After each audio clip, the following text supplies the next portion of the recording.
سورہ ابراہیم آیت نمبر 39۔ اعوذ باللہ من الشیطان الرجیم، بسم اللہ الرحمن الرحیم۔ الحمد للہ الذی وہب لی علی الکبر اسماعیل واسحاق ان ربی لسمیع الدعاء۔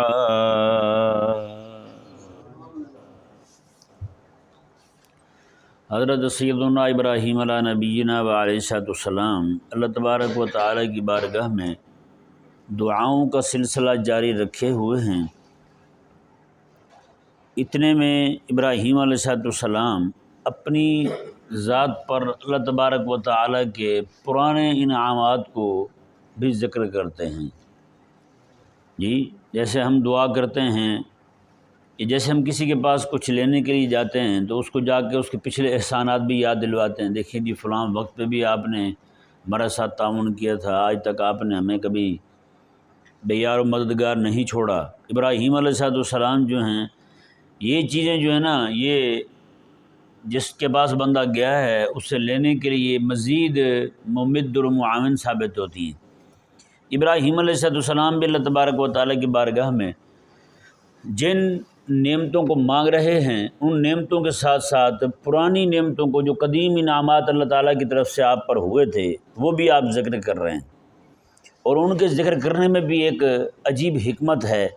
ابراہیم علیہ السلام ساتھ ساتھ شکر بھی ادا کر رہے ہیں، ساتھ ساتھ شکر بھی ادا کر رہے ہیں۔ اس لیے ایسی دعا کی فضیلت بیان کی گئی ہے جس دعا میں الحمد کے لفظ ہوں۔ کس کے لفظ ہوں؟ الحمد کے لفظ ہوں۔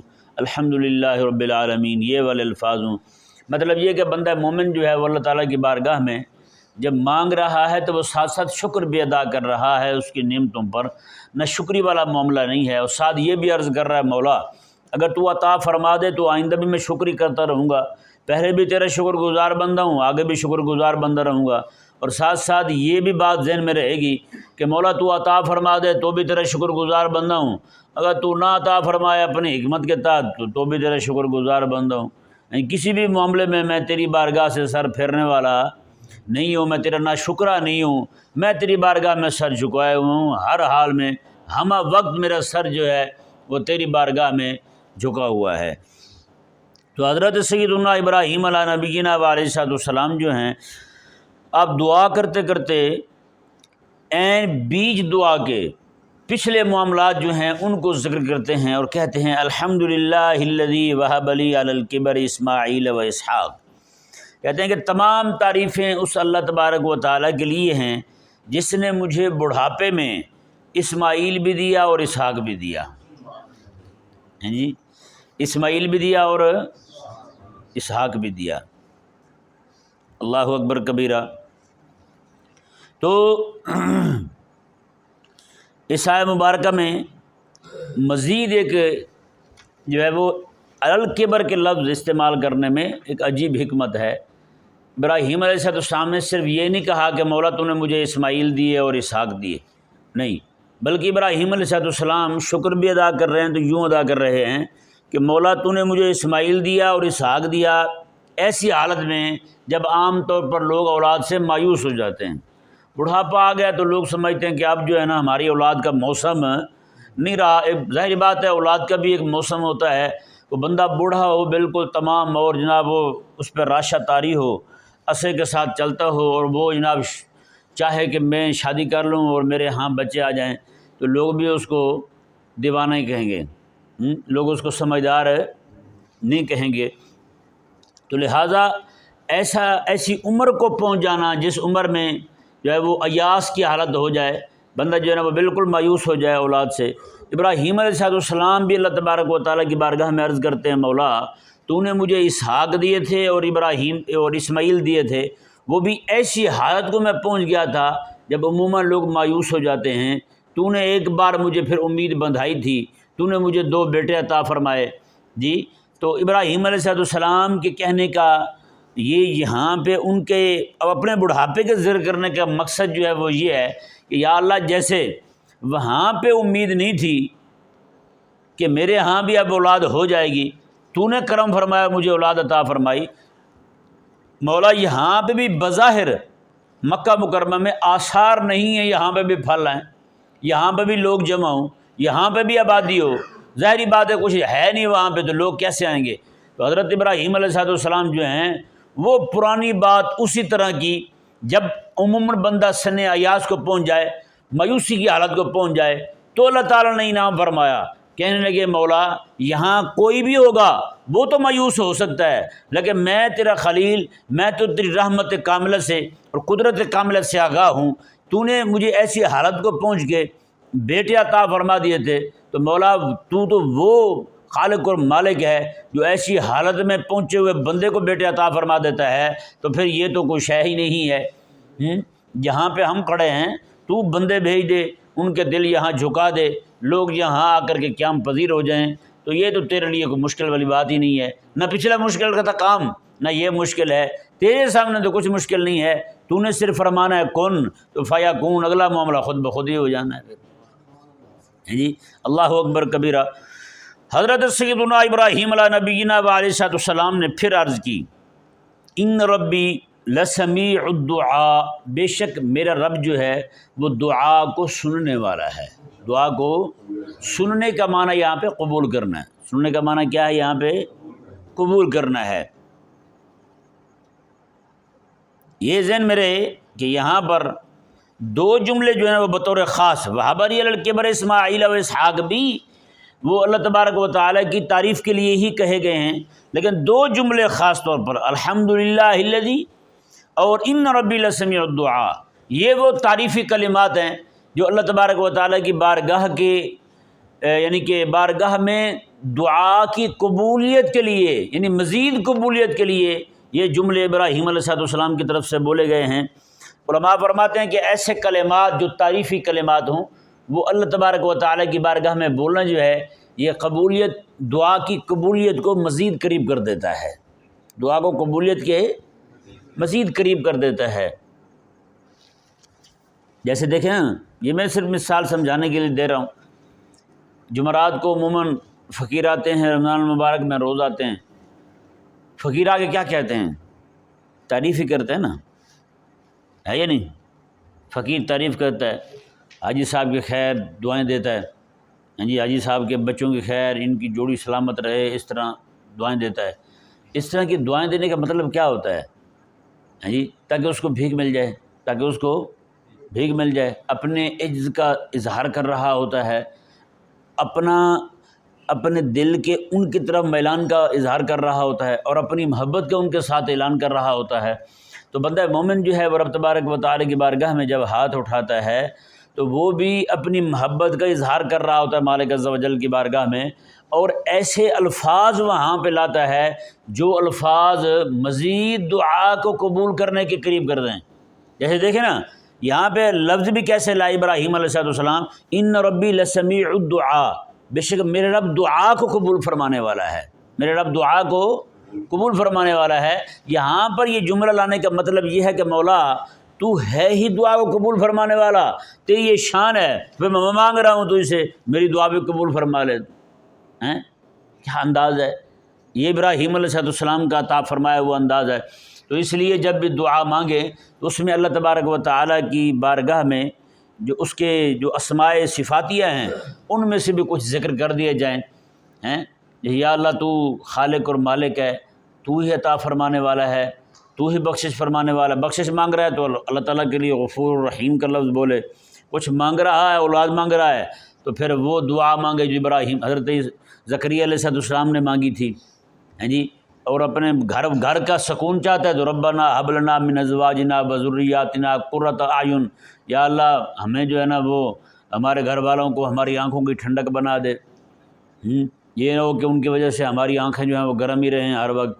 جیسے کو بندے گھر جاتے ہیں تو دیکھ کے اپنے گھر والوں کو تو فوراً غصے سے آنکھیں پھر جاتی ہیں، تو یہ جو ہے نا اس طرح کی دعائیں، یعنی حال کے مطابق جو حال ہے نا، یعنی جو چیز مانگ رہا ہے اسی کے مطابق اللہ تبارک و تعالیٰ کے اسماء صفاتیہ کو ذکر کرے اور پھر اللہ تبارک و تعالیٰ کی بارگاہ میں دعا کرے۔ کیونکہ ابراہیم علیہ السلام یہاں دعا مانگ رہے تھے، اور ایسی شے مانگ رہے تھے جس کو لوگ عموماً وہاں پہ ممکن نہیں مانتے تھے کہ یہاں کون آباد ہوگا، یہاں کیسے پھل آئیں گے، یہاں کیسے آئیں گی ساری چیزیں۔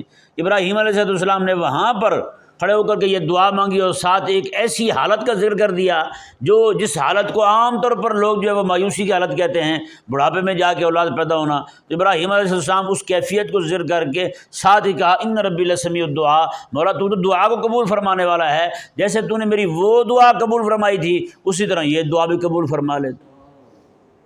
بتائیں آج تک پھر کیسے وہاں لہریں بہ رہے ہیں جی، کیسے جناب لوگوں کے دل جھکتے رہتے ہیں۔ ایک حدیث علماء بیان کرتے ہیں کہ کعبہ مشرفہ جو ہے نا، یہ قیامت کے دن عرض کرے گا کریم آقا علیہ السلام کی بارگاہ میں، یا رسول اللہ، یہ حدیث یہ روایت سننا آپ، یا رسول اللہ 3 بندوں کی شفاعت میں کروں گا، 3 بندوں کی شفاعت میں کروں گا، باقی کی آپ کر لیں جو بچ جائے۔ وہ 3 کون سے ہیں؟ وہ کہے گا یا اللہ، ایک تو یا رسول اللہ ایک تو وہ بندہ جو گھر سے روانہ ہوا تھا اور اس نے آ کر میری زیارت کی تھی، وہ بندہ، اس کی شفاعت میں کروں گا۔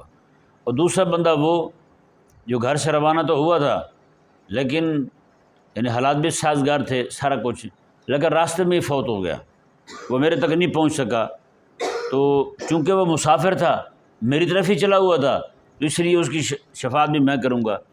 اور تیسرا بندہ وہ ہے جو آ تو نہیں سکا تھا، رہتا گھر ہی تھا، حالات ایسے تھے، مجبوریاں تھیں، معاملات تھے، یا والدین بوڑھے تھے، یا بچوں کا کوئی مسئلہ تھا، یا پیسے نہیں تھے، وہ آ نہیں سکا لیکن دل میں تڑپ تھی، اس کی شفاعت بھی میں ہی کروں گا۔ بتائیں پیچھے کتنے بچ جائیں گے؟ کچھ ہی لوگ ہوتے ہیں ایسے گھنے بدتمیز جن کو کہا بھی جائے نا بھی یار اللہ تعالیٰ تجھے مدینے لے جاؤ، ایک دم منہ اٹھا کے دیکھنے لگ جاتے ہیں میں نے کیا کرنے جانا ہے۔ ایسے 2 بندے میں نے زندگی میں دیکھے ہیں، سچی بات ہے۔ ایک بندے کو میں نے کہا بھائی یار مدینہ شریف جا رہے تھے، میں نے کہا آپ بھی چلو، مجھے کہنے لگا ایک دم منہ بنا کے نا رونے والا، میں نے کہا پھر میرا دودھ کون بیچے گا؟ اگر میں مدینے چلا گیا تو دودھ کون بیچے گا؟ پھر یہ عجیب شخص ہے۔ تو بھائی حالانکہ یہ بھی نہیں کہ وہ کوئی مسکین ہو، نہیں، کھلا ڈلا پیسہ کماتا تھا، خود بتاتا تھا کہ جناب 30 لاکھ روپے کا دودھ بیچ لیتا وہ، تو اب وہ اس کو ایک دم جناب پریشانی لاحق ہوگی۔ ایک بندہ اور اس کو میں نے کہا یار اللہ تعالیٰ تجھے مدینے لے جائے، وہ ایک دم ایک گھنا بن کے بیٹھ گیا۔ میں نے کہا یار کوئی کہتا ہے جی بس آگے بولا ہی نہیں، وہ چپ۔ اللہ تبارک و تعالیٰ آسانی والا معاملہ فرمائے۔ پتہ نہیں مومن بندہ جو ہے، ہمارے بزرگوں نے پتہ کیا فرمایا؟ وہ فرماتے ہیں کہ مومن بندہ جو ہے، جو آقا علیہ السلام کا غلام ہے، اس کا دل اور اس کی آنکھیں جو ہیں وہ ہم وقت مدینے کے راستے میں بچھی رہتی ہیں، ہر وقت مدینے کے راستے میں بچھی رہتی ہیں، یعنی دل کھینچتا رہتا ہے کہ کب مدینے جاؤں میں، اور آنکھیں جو ہیں وہ تڑپتی رہتی ہیں کہ کب میں حضور کا آقا علیہ السلام کی بارگاہ شریفہ کی زیارت کروں۔ اللہ اکبر کبیرہ۔ اللہ تبارک و تعالیٰ نے ارشاد فرمایا، جی دیکھیں ابراہیم علیہ السلام نے ایک دعا اور مانگی، رب اجعلنی مقیم الصلاۃ ومن ذریتی ربنا وتقبل دعا۔ یہ ذہن میں رہے، یہ دعا آپ نے اپنے چاچے کے لیے بخشش کی دعا تب مانگی تھی جب ابراہیم علیہ السلام کو ابھی تک اطلاع نہیں ملی تھی کہ آپ مشرک کے لیے دعا مانگنا جائز نہیں ہے۔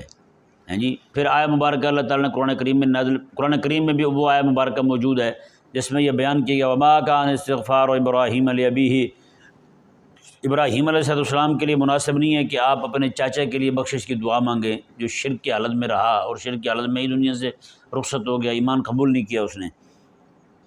باقی رہے ابراہیم علیہ السلام کے والد ماجد تو وہ مومن تھے، وہ کیا تھے؟ وہ مومن تھے۔ یہ دعا ابراہیم علیہ السلام کے اپنے والد کے بارے میں ہو تو بالکل ٹھیک ہے جی۔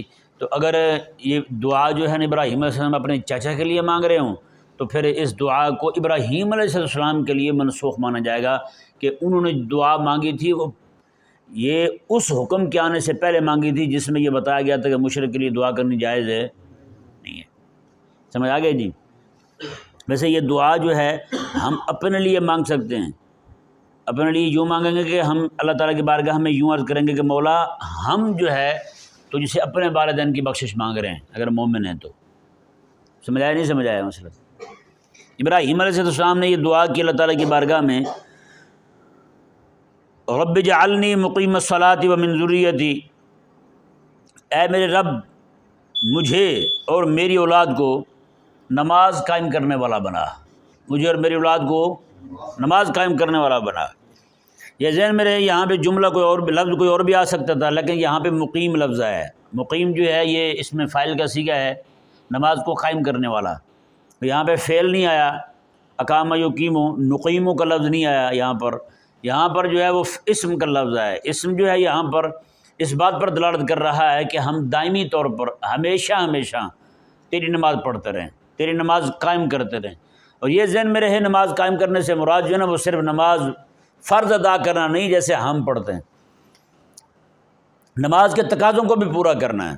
نماز کے تقاضے مثال کے طور پر چوری نہ کرنا، ڈکیتی نہ کرنا، یہ سارے کام جتنے بھی ہیں، یامر بالفحشاء والمنکر، نماز جو ہے بے حیائی سے اور فحاشی سے، ان الصلاۃ تنہی عن الفحشاء والمنکر، نماز جو ہے وہ بے حیائی سے اور فحاشی سے منع کرتی ہے۔ نماز جن جن چیزوں سے منع کرنے کا تقاضا کرتی ہے وہ بھی ساری چیزیں منع۔ اچھا پھر وہ کوئی بندہ ان کاموں میں مبتلا ہو جائے تو پھر اس کی سزا دینا، یہ بھی اقامت صلاۃ میں آتا ہے، یہ بھی اقامت صلاۃ میں آتا ہے۔ نماز میں لوگ اکٹھے ہوں، ایک دوسرے سے ملے جلیں، ایک دوسرے کے ساتھ خیر خواہی کا معاملہ ہو، اگر کوئی بندہ جو ہے نا اس ساری خیر خواہی کے معاملے کو ترک کر کے کسی پر چڑھ دوڑتا ہے، اس کا حق مارنے لگتا ہے، تو یہ بھی نماز کا تقاضا ہے کہ اس کو انسان بنایا جائے، بندے کا پتر بنایا جائے، کہ نہیں سمجھ آیا؟ تو اس طرح یہ مقیم الصلاۃ جو ہے نا یہ صرف مسجد میں پڑھی جانے والی نماز کے متعلق نہیں ہے، یہ پورے معاشرے کو بھی متوجہ کرتا ہے، یہ پورے جناب یہ عدالت کو بھی مخاطب بناتا ہے، یہ جناب ہر معاملے کے اندر بندہ مسلمان کو مخاطب بناتا ہے کہ تو نے جناب عدل بھی قائم کرنا ہے، تو نے انصاف بھی کرنا ہے، تو نے ظلم بھی روکنا ہے، تو نے ظالم کا پنجہ بھی موڑنا ہے، تو نے سارے معاملات اسی میں مقیم الصلاۃ میں آ جاتے ہیں۔ سمجھایا نہیں سمجھایا مسئلہ؟ ہاں اوکے۔ حیران کن بات یہ بھی ہے، یہ ابھی آیت نمبر 37 میں ہم نے پڑھا تھا کہ ابراہیم علیہ السلام نے یہ کہا تھا ربنا لیقیموا الصلاۃ، اے ہمارے رب تاکہ یہ نماز قائم کرنے والے بن جائیں۔ یہاں پھر نماز کے قیام کی بات کی ہے۔ یہ نماز کی اہمیت کے پیش نظر ابراہیم علیہ السلام نے یعنی ایک ہی دعا کے اندر ایک ہی بار ہاتھ اٹھائے ہوئے ہیں تو 2 بار نماز کا کہہ دیا آپ نے۔ اس سے ثابت ہوتا ہے کہ کسی بھی معاملے میں بار بار تکرار کرنا رب تبارک و تعالیٰ کی بارگاہ میں دعا کا یہ مستحب ہے، یہ انبیاء کرام علیہ السلام کا طریقہ مبارکہ ہے۔ نماز کو دیکھیں آپ، ایک نماز جو ہے نا یہ بالکل بچپن سے لے کر کے جوانی تک کا پورا اور پھر بڑھاپے کا بھی سارے کا سارا منظر پیش کرتی ہے یا نہیں؟ بچہ جب پیدا ہوتا تو کیسے ہوتا ہے؟ زمین پہ نہیں پڑا ہوتا، الٹا پڑا ہوتا ہے نا؟ وہ کیفیت سجدے میں جا کے ہوئی بالکل بچپن والی، پھر جناب ایسا ایسا اوپر ہوتا ہے، بیٹھتا ہے، پھر کھڑا ہوتا ہے، وہ بالکل قیام میں آ گیا، جوانی میں آ گیا۔ یہ ساری کیفیتیں جو ہیں یہ اس کو بیان کر رہی ہیں کہ تو یہاں پہ ایسے نہیں آیا۔ روزانہ بلانا کا ہر نماز میں اس کو اس کا بچپن یاد دلایا جاتا ہے، اس کا بڑھاپا یاد دلایا جاتا ہے، اس کی جوانی یاد دلائی جاتی ہے، کہ نہیں سمجھ آیا؟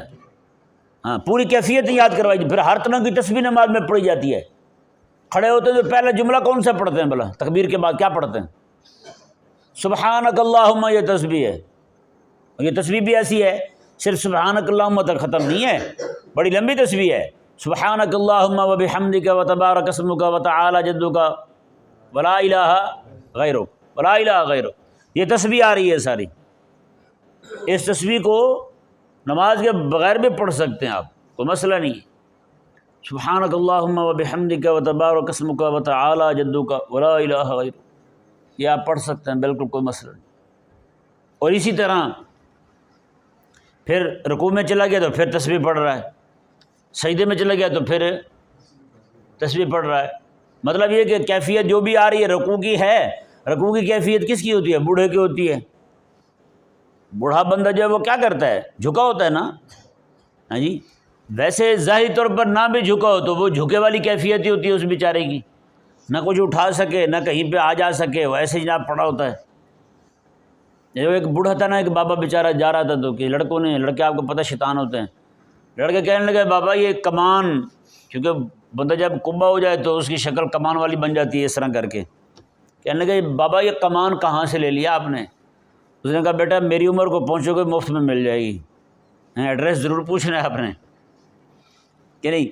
تو یہ جو ہے نا، یہ ساری کیفیتیں اور تمام ہر طرح کی تسبیح اللہ تبارک و تعالیٰ نے نماز میں رکھ دی ہے۔ اب ظاہری بات ہے نماز میں کھڑا ہوگا، مثال کے طور پر 15واں پارہ پڑھنے لگا، سبحان الذی اسریٰ بعبدہ لیلا من المسجد الحرام، یہ تسبیح آ گئی۔ اور جب مقام پڑھنے لگتے تو پھر تسبیح آ گئی جناب۔ اور جب تراویح پڑھنے لگتے ہیں تو تراویح میں جناب ہر 4 رکعت کے بعد کیا پڑھتے ہیں؟ جی سبحان ذی الملک والملک، وہاں بھی تسبیح آ گئی۔ تو یہ تسبیح جو ہے نا، یہ بار بار ہر مقام پہ رکھی گئی، ہر مقام پہ یہ یاد دلاتی ہے کہ جناب بندہ رکوع میں چلا گیا ہے، مولا میں تو کمزور سا ہوں، عاجز ہوں تیری بارگاہ میں، سبحان اللہ، تو پاک ہے ہر طرح کے عجز سے، ہر طرح کی محتاجی سے، ہر طرح کے معاملے سے تو پاک ہے۔ سجدے میں چلا گیا، مولا تو ہی پاک ہے، میرے میں تو اٹھنے کی ہمت نہیں ہے، تو ہی مجھے کھڑا کر سکتا ہے، تیری ہی طاقت کے ساتھ میں نے کھڑے ہونا ہے، تیری ہی طاقت کے ساتھ میں نے چلنے جوگا ہونا ہے، سارے معاملات تیرے ہی حکم کے ساتھ، تیری عطا فرمائی ہوئی قوت کے ساتھ ہی ہونا سر۔ یہ کبھی ہم بیٹھ کے غور کریں نا تو نماز تو بہت سارا کچھ سکھاتی ہے۔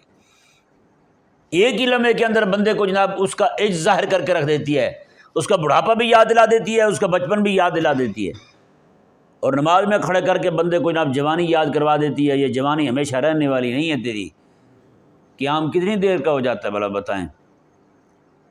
رکوع میں گیا تو بڑھاپے کی حالت اس کو یاد کروائی تو فوراً جناب کھڑا ہو گیا، وہ کہا کہ یہ تیرا کھڑے ہونے کا یہ بھی تیرا ہمیشہ رہنے والا نہیں ہے بڑھاپا، تو کہے چلو بوڑھے ہو کے ہمیشہ رہیں گے ہم۔ سجدے میں گیا تو سجدے میں کتنی دیر رہا بھلا بتائیں؟ فوراً وہاں سے بھی کھڑا ہو گیا۔ تو اس لیے بندہ مومن کو چاہیے کہ وہ نماز کو نماز کر کے پڑھے، نماز کو قائم کرے، مطلب اس میں جو اللہ تبارک و تعالیٰ نے کیفیات رکھی ہیں وہ کیفیات اپنے اوپر طاری کرے۔ اللہ اکبر۔ حضرت ابراہیم علیہ نبینا علیہ السلام کہتے ہیں مولا رب اجعلنی مقیم الصلاۃ ومن ذریتی، مجھے بھی نماز قائم کرنے والا بنا اور میری اولاد کو بھی۔ ربنا وتقبل دعا، یہاں پھر وہ توصیفی کلمات آ گئے، ربنا اے میرے رب وتقبل دعا، تو دعا کو قبول فرما لے، تو دعا کو قبول فرما لیں۔ ربنا اغفر لی ولوالدی وللمؤمنین یوم یقوم الحساب، اے ہمارے رب میری بھی بخشش فرما اور میرے والدین کی بھی بخشش فرما، وللمؤمنین اور مومنوں کی بھی بخشش فرما، یوم یقوم الحساب، اس دن جس دن حساب قائم ہو، جس دن حساب ہونے لگے اس دن تو بخشش فرما دے ہم سب کی۔ یہاں پہ تھوڑا سا غور کریں، ابراہیم علیہ السلام نے پہلے اپنے لیے دعا مانگی ہے، پھر اپنے والدین کے لیے دعا مانگی ہے۔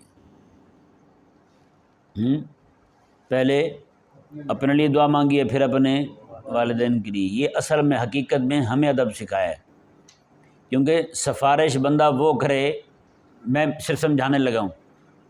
مثال کے طور پر ایک طالب علم جو ہے وہ چھٹی کر کے آیا ہے، 2 بچے چھٹی کر کے آئے ہیں، اور جو چھٹی کر کے آیا ہے ایک لڑکا، وہ دوسرے کی سفارش کرنے لگے کہ استاد جی اس کو نہ مارنا، اس نے کل چھٹی کی تھی۔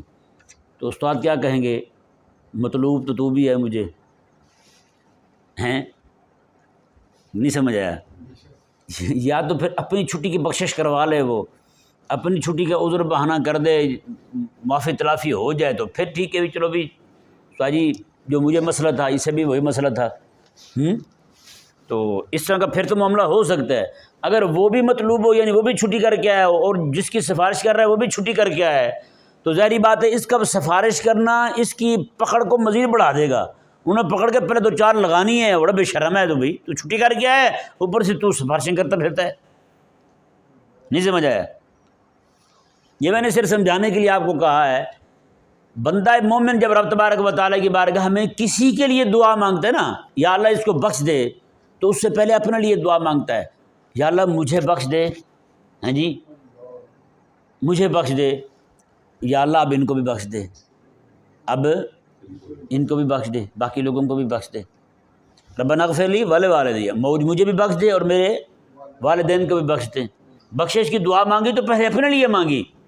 ایک تو یہ یہاں پہ تربیت بھی کر دی گئی کہ تیرے ذہن میں یہ نہ آئے کہ میں جو ان کے لیے بخشش کی دعا مانگ رہا ہوں، میں کو بڑی بزرگ ہستی ہوں، میں بڑا بخشے ہوا ہوں، نہ، یہ بھی اس کے ذہن میں ڈال دیا۔ یہ ابراہیم علیہ السلام نے یہ ترتیب دے کر کے کہ بندہ جب اپنے آپ کو اللہ تبارک و تعالیٰ کی بخشش کا بھکاری بنا کے پیش کرے گا تو یہ بات جو ہے اس کی بخشش کو، اس کی دعا کو قبولیت کے زیادہ قریب کر دے گی، اس کی دعا قبولیت کے زیادہ قریب ہو جائے گی جب وہ بندہ یہ اپنے لیے یہ کہے گا مولا میں تو گناہ گار ہوں، میں سیاہ کار ہوں، مجھے بھی بخش دے، اور میرے والدین کو بخش دے، میرے احباب کو بخش دے، دوستوں کو بخش دے، مومنوں کو بھی بخش دے۔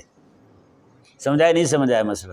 ہاں، یہ بہت جو ہے نا، جب رحم کی دعا مانگے نا، جب اللہ تبارک و تعالیٰ کی بارگاہ سے جنت کی دعا مانگے تو وہاں ادب یہ ہے کہ پہلے دوسرے مومنوں کے لیے مانگے پھر اپنے لیے مانگے۔ آپ کو پتہ ہوگا بوڑھی اماں جب ہوتی تھیں گھر میں تو وہ دعا کیا مانگتی تھیں؟ یا اللہ سارے مومنوں کی خیر، ان کے صدقے میرے بچوں کی بھی خیر، ایسے مانگتے ہی نہیں مانگتے تھیں۔ حضور کی ساری امت کی خیر، ان کے صدقے میری امت، میرے بچوں کی خیر۔ یا اللہ حضور کی ساری امت کی پریشانیاں دور فرما، ان کے صدقے میرے بچوں کی بھی پریشانیاں دور فرما۔ یعنی پہلے رحمت کی، برکت کی دعا جو ہے، حصول رزق کی دعا باقیوں کے لیے، بعد میں اپنے لیے۔ اور جب بخشش کی دعا مانگنی ہے تو پہلے اپنے لیے، بعد میں دوسروں کے لیے۔ یعنی کہ بندہ جو ہے وہ جو سفارش، شفاعت وہ کرے جو بخشا ہوا ہو۔ اور یہاں پہ دیکھیں کہ کیسے فوراً امید دلائی جاتی ہے کہ ربنا اغفر لی۔ اب یہ نہیں کہ انتظار کرے کہ مولا میں تجھے بخشش کی دعا مانگ لی ہے میں نے، اب میں انتظار کروں تو مجھے بخش دے تو پھر میں دوسروں کے لیے دعا مانگوں۔ نہ نہ نہ، اللہ تبارک و تعالیٰ نے، میں تو نے اپنے لیے مانگ رہی نا، اب دوسروں کے لیے بھی مانگ سکتا ہے فوراً۔ ہاں، پھر ان کے صدقے میں تیری بھی بخشش ہو جائے گی، وہ کہ تو نے پہلے اپنی بخشش کے لیے دعا مانگی ہے۔ اللہ اکبر۔ ابراہیم علیہ السلام کی یہ دعا جو ہے نا، ایک روایت میں یہاں تک موجود ہے، جو بندہ مومن اس کو دعا کی نیت سے پڑھے۔ یہ بھی ذہن میں رہے، ہم نماز میں عموماً عادت کے طور پہ پڑھ رہے ہوتے ہیں، عادت بنی ہوئی ہے جی 20 سال سے 50 سال سے پڑھے جا رہے ہیں، ربنا اغفر لی ولوالدی والمؤمنین یوم یقوم الحساب۔ جسے یہ پڑھتے ہوئے بعض اوقات جب امام صاحب سلام پھیرنے میں لیٹ کر دیں تو پیچھے بیٹھے تپ بھی رہے ہوتے ہیں، کہیں کی شوگر بڑھ رہی ہوتی ہے، کہیں کی بی پی لو ہو رہا ہوتا ہے یا نہیں؟ یہ بھی ایک عجیب کیفیت ہے۔ نہیں یہ نہیں ہونا چاہیے بھائی۔ تو اس وقت بندہ اپنے آپ کو رب تعالیٰ کی بارگاہ میں پیش کرے، پیچھے سے جناب سیکنڈ اکاؤنٹ کر رہے ہوتے ہیں، اتنے سیکنڈ، اتنے منٹ ہو گئے جی، لمبی ہو گئی دعا بھائی، میں تو فوت ہونے والا ہو گیا ہوں۔ نہ، ربنا اغفر لی ولوالدی کو اس نیت کے ساتھ پڑھے کہ میں رب تعالیٰ کی بارگاہ میں دعا مانگ رہا ہوں۔ اس روایت میں ہے کہ کریم آقا علیہ السلام فرماتے ہیں جو بندہ مومن ایک بار زندگی میں پڑھتا ہے ربنا اغفر لی دعا کی نیت سے، اللہ تبارک و تعالیٰ جتنے مومن دنیا سے جا چکے ہیں آدم علیہ السلام سے لے کر آج تک، ان سب کی قبروں میں ایک ایک نور داخل فرماتا ہے، اور ان سب کے نامہ اعمال میں ایک ایک نیکی لکھ دیتا ہے اللہ تعالیٰ، اس کے ایک بار ربنا اغفر لی پڑھنے کی وجہ سے۔ بتائیں۔